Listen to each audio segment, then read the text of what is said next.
Hello, and welcome to Small Biz Catalyst. If this is your first time on the show, welcome. If you've been on the show before or listened to the show before, I want to say welcome back. Today, we will revisit one of our famous and favorite episodes from 2024. We are bringing back Nathan Ohle, the CEO of IEDC. That's the International Economic Development Council. Nathan shares a lot of good information on this episode and emphasizes the importance of collaboration and not being afraid to fail. Let's get to the episode. All right.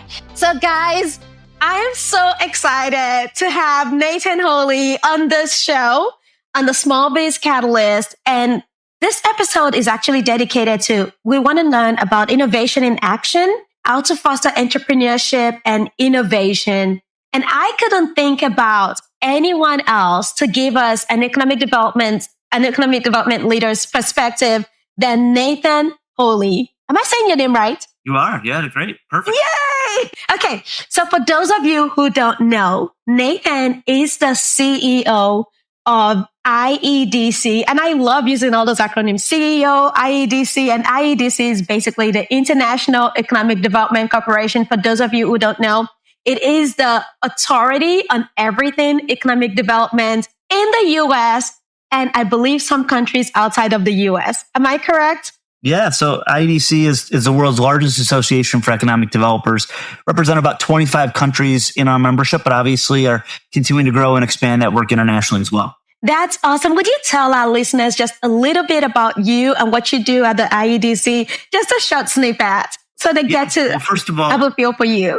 First of all, thank you for allowing me to be with you today. It's great to have these conversations, and your work as a fellow within ERC is incredible. And so I want to thank you for your service in that as well. As I said, I'm Nathan Ohle. I'm the president and CEO of IEDC.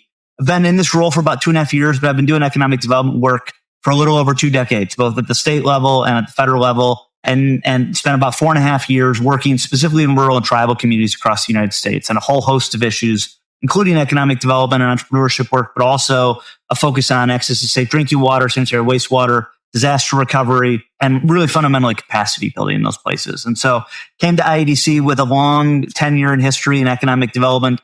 And for me, my job is really to help activate and create opportunities for our members, for economic development practitioners on the ground to really do great work in their communities and in the region. So for us, we're here in service of those members, in service of the folks at the community level that are doing the work on an everyday basis and want to create the tools and resources and opportunities for those folks to thrive. So when we talk about innovation in action, I know a lot of times we're always thinking, for some of us, we're thinking green energy, we're thinking, something new, something different, something, catchy. But the IEDC did something very innovative by creating a program that's not just eye-catchy, name-grabbing, but truly creates just innovation across our country in a variety of ways. And it was called the ERC program, another acronym. So ERC, for those of you who don't know, is the Economic Recovery Core Program. And Nathan Ohle is the CEO of IEDC, the organization that oversees that. And I just happen to be a fellow in that program. So would you share with us some of the benefits of having such an innovative program? Or why is it even innovative in the first sense? Why should we call it innovative? What's so innovative about it? I have a lot to share about that, but I want you to tell our audience. Well, the Economic Recovery Core at its heart is meant to build capacity in under-resourced or economically distressed places. So we created this program and we did this in partnership, again, to that innovation piece. We believe everything that we do and everything that really effectuates positive change in economic development is done through collaboration.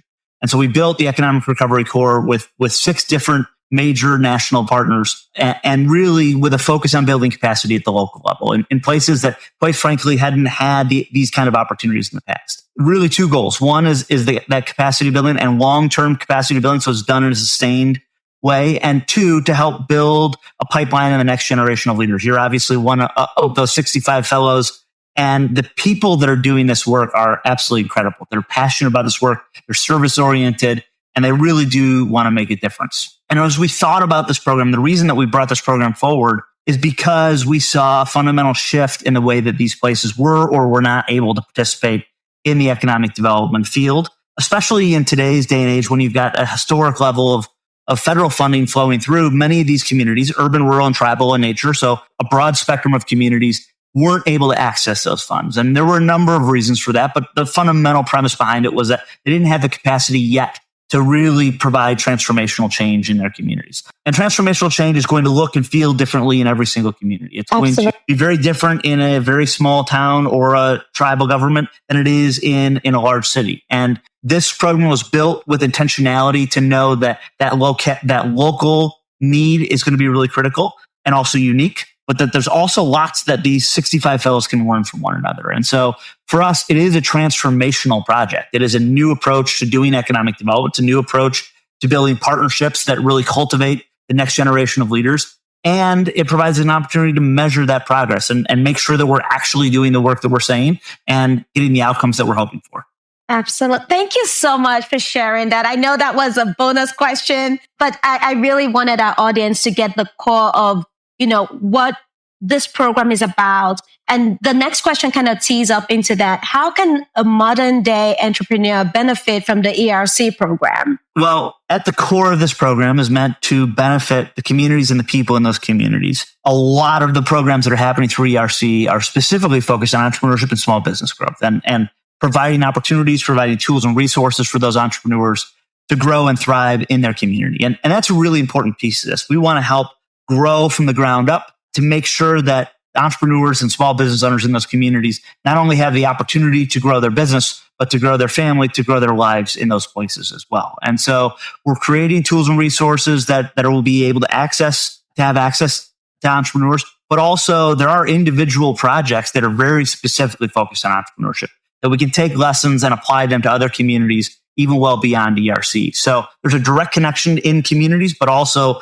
a broader connection to entrepreneurs in building out these tools, resources, and quite frankly, knowledge bases of how to actually drive that opportunity in localized places. And for those of you who don't know, I introduced myself as an ERC fellow. My fellowship is actually around entrepreneurial ecosystem. So I work with the BIPOC communities in Portland and the state of Oregon as a whole in creating an ecosystem for entrepreneurs. And using a lot of big words, I feel like I need to kind of come down to 6th grade level. I've been advised that's the best way to communicate. What that means is we're just creating a space and resources. We're creating access to resources for entrepreneurs so that they can grow, they can become resilient, they can build generational wealth, and they can withstand, hopefully not another COVID, but should another COVID happen, their businesses can withstand any kind of assault that it might take, economic assault that it could take. So I felt like I needed to put a 2 cents there. My next question for you, Nathan, is how can an economic development organization get involved with this innovative approach of economic development? So there's a couple of different ways that EDOs can get engaged. Number one, obviously, we hope that others will come in and apply to be host organizations in the future for future cohorts of ERC. So currently we have 65 host organizations and 65 fellows that have been matched up in places across the United States. Our hope and goal is that we have multiple cohorts and obviously an alumni network that's created as a result. And so there's opportunities for EDOs in the future to apply to host a fellow itself. And that is not a small thing. There's a specific accelerator program that every host goes through to identify what are the opportunities in those places, what are the needs, and certainly what are their ideas about how they might utilize a fellow and the capacity that they help to build. The other piece is taking the lessons that we're learning and pulling out. We're going to do some storytelling around this. We're going to do some toolkits and resources for EDOs to be able to take and use. So even if you're not a host organization, you're still going to be able to benefit from this program and learn from what's happening across the 65 fellows and those hosts. Absolutely. And my host, I feel like this is a great way to plug in my host. My host is the Philippine American Chamber of Commerce of Oregon. And yes, Nathan's right. There are 65 of us across country with a variety of hosts. Some of us in rural farming, some of us in AI, some of us in broadband technology here in Texas, and some other states. I know one of my colleagues who's a fellow is also working on solar energy panels for different nonprofit organizations. So if you haven't checked out the ERC program, I advise you to go to economicrecoverycorps.org or go to IEDC online and just learn all about what's going on there, what's moving, what's shaking, because there are other programs that are not exactly the ERC that are kind of similar sister programs that are going on that you might want to be a part of.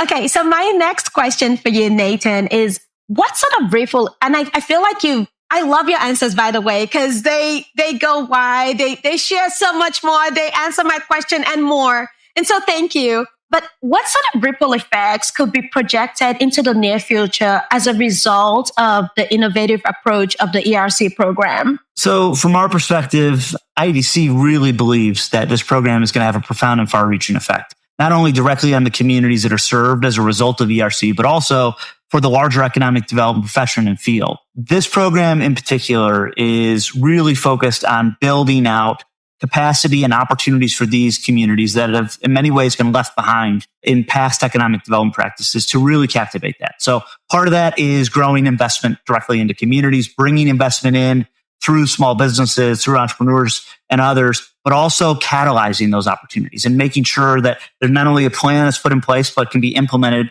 not just today, but well into the future. It's also the goal of this program really is to be far reaching and to be long term. So it's not just a one-time infusion, that this is a multi-year program that's going to really build out historic and sustainable opportunities for these communities to make sure that they can drive inclusive and equitable economic outcomes for places large and small across the United States. And obviously, we hope that this is a model we can both replicate with future cohorts, but also really catalyze to drive more entrepreneurial activity, to make sure that places that have traditionally been underserved can continue to grow in whatever way they want to, and that we can set these communities up for success and also obviously set future communities up for success. And the last piece around this is around collaboration. And I mentioned that as an important piece to what we did in the design of the program, our collaboration with 6 other organizations, but also the collaboration that's happening among the 65 fellows is really critical to this. Not only are they going to learn alongside one another and teach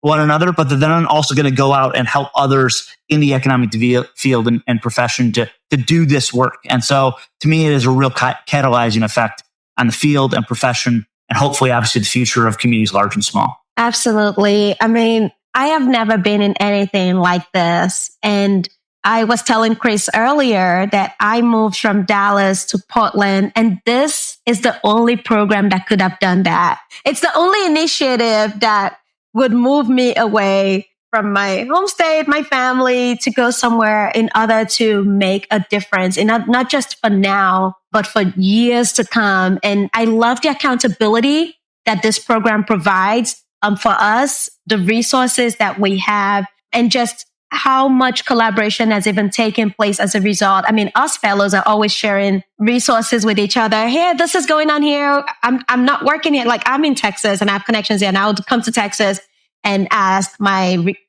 network here and tell them about what's going on, and then share that with other fellows who are in Texas. And it's just been really amazing. Just all of the ripple effects that are starting now and just how they're going to play out in future. Your story and the story of all 65 fellows is really why this program is so special. It truly is.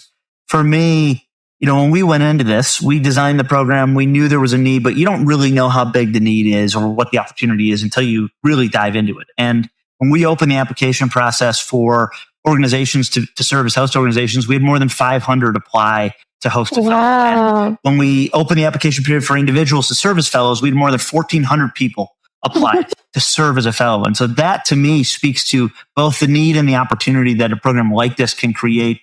And folks like you and everyone else that are fellows are in this because of the service mentality, for the opportunity to really build something new and to drive innovation into the economic development field. And that's what excites me each and every day. Oh, that is so true. Hey there, if you're just joining us, this is Small Biz Catalyst. We would like to invite you into our Tag a Business team. Here's what you need to do. Nominate a small business of your choice, tag them on our website at smallbizcatalyst.org. That's small, BIZCATALYST.org. Tell us your name, give us your email address, because that's how we'll be able to tell you if you're a winner or not. And then give us a website to a business of your choice. It could be your business or somebody else's. Once you've tagged a business, you'll be entered for a $25 drawing to a local business of your choice. We'll announce winners every month. And now, back to the show. So I have a bonus question for you. What one advice do you have for today's entrepreneur? That's a good question. So I might cheat a little bit and give you two. Okay, that's fine.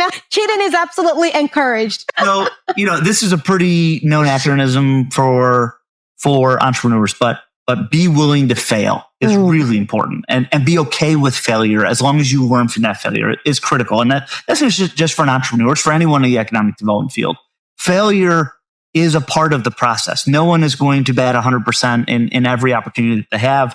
And so you've got to both be willing to accept that you're going to fail at times and you're going to learn from that failure and apply it, but also help others potentially learn from that failure as well. And then the second piece is to really be collaborative, that nothing really good happens unless you bring others along that journey with you. And so find ways to connect with others in your community or region or in the work that you're trying to accomplish, whether that's localized or whether it's national, because that collaboration is going to bring new ideas. It's going to bring unique feedback, and it's going to bring really unique opportunities to what you're trying to accomplish. And so to me, nothing is the best it can be unless you're bringing others alongside that journey. That's awesome. Oh my gosh. I love the 2 points. Be willing to fail and be collaborative.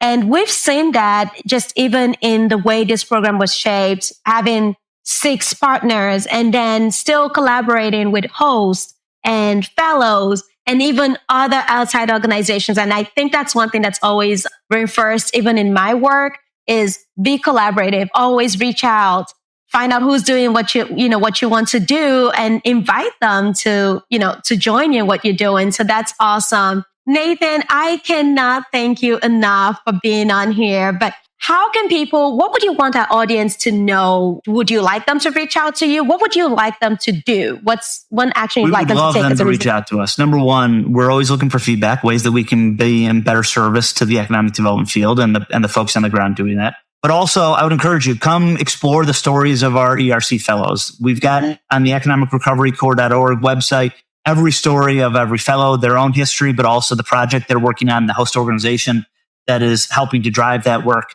Come to our website, idconline.org, and learn more about what we're doing and help us to better understand what tools and resources you need to be able to do your job better.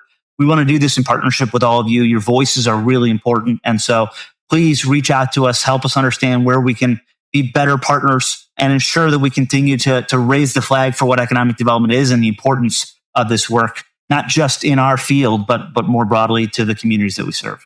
And I feel like I should plug in at this point that the IEDC is the highest accrediting organization on economic development through 2 courses. One of them is the Economic Development Professional, and the other one is the Certified Economic Development Professional. So yeah, we've got the 2 different certifications, the CECD, the Certified Economic Developer, which is kind of the gold standard in economic development. It's been around for a couple decades. More than 1,200 folks have received that accreditation. And then we got a newer one called the Entrepreneur Development Professional, or EDP, which is a focus specifically, especially to your work around entrepreneurship and small business. Yes. It's the heart of your economic development strategy. We also have tons of courses available from a whole host of topics. So there's lots of ways for you to get engaged. There's basic economic development courses for people that are just learning what economic development is and want to get into the field, all the way to the most specific and technical of courses as well. So come join us, come be part of a course, come to our conferences. You're going to find a great network of people to engage with and to learn from. Come be a part of the Economic Recovery Corps program or some of our other partnerships. And please give us feedback. We want to consistently get feedback so we can continue to improve the tools and resources we have available. And having one of those certifications makes you an elite of the elite, right? Makes it top 1%, or is it top 1% in the industry? It's they're both very difficult certifications, but they're really critical and important to the work and to the field. And so I would encourage anyone to take a look at that, see what opportunities are out there, and always happy to lean in with anyone and have deeper conversations about where they can get engaged. So if you want to reach out to IEDC or you want to reach out to Nathan, basically just go to iedconline.org and everything you need to know or however you need to contact Nathan is on there, or whoever else you might want to contact. But absolutely. Nathan, again, thank you so much. This has been such a delightful episode for me as a fellow and also as someone who's really interested in helping economic development professionals support entrepreneurs. Thank you so much for your advice. Thank you so much for sharing about the ERC program and how to connect with the IEDC and just the opportunities that are out there. Guys, opportunities knocking, so take advantage of it today. Well, thank you again for all that you're doing. Your service in ERC is incredibly important to those communities in Oregon and obviously to the other fellows. So thank you for all that you're doing and stepping in alongside us on that. And thanks to everyone engaging in the economic development field. It's a really critical piece of the puzzle. Absolutely. And now it's time for the grant section of the program. Today's grant announcement is from McKesson Foundation. The programs sponsored by these grants are food, agriculture, nutrition, health, diseases, disorders, medical discipline, employment, economic development, job-related and business grants, public safety, human services, and more. This grant is available in the following states: Georgia, Ohio, Tennessee, Texas, Virginia, and nationwide. The counties are Fulton, Franklin, Shelby, Dallas, Harris, Tarrant, Richmond City. To be eligible for this grant, you need to be a 501c3 nonprofit organization or Canadian equivalent. Programs must be based within the United States or Canada. For grants over $25,000, applications are accepted year-round. Requests over $25,000 are accepted from February 1st to April 30th annually. The grant application can be found at McKesson, that's MCKESSON, McKesson.com/about-McKesson-impact. The guidelines and application for this grant can be found at McKesson.com, that's MCKESSON.com/about-McKesson/impact/McKesson Foundation. Details will be included in the show notes. If you have found this show valuable to you, would you please leave a review and rate the show so that others may find it? I would really appreciate that. Of course, if you'd like to leave a comment or text, that would be cherry on top for me. I read every comment, review, and feedback that you provide. Thanks for listening to the Small Biz Catalyst. Until next time. Hey there, if you're just joining us, this is Small Biz Catalyst. We would like to invite you into our Tag a Business team. Here's what you need to do. Nominate a small business of your choice, tag them on our website at smallbizcatalyst.org. That's small, BIZCATALYST.org. Tell us your name, give us your email address because that's how we'll be able to tell you if you're a winner or not. And then give us a website to a business of your choice. It could be your business or somebody else's. Once you've tagged the business, you'll be entered for a $25 drawing to a local business of your choice. We'll announce winners every month. And now, back to the show.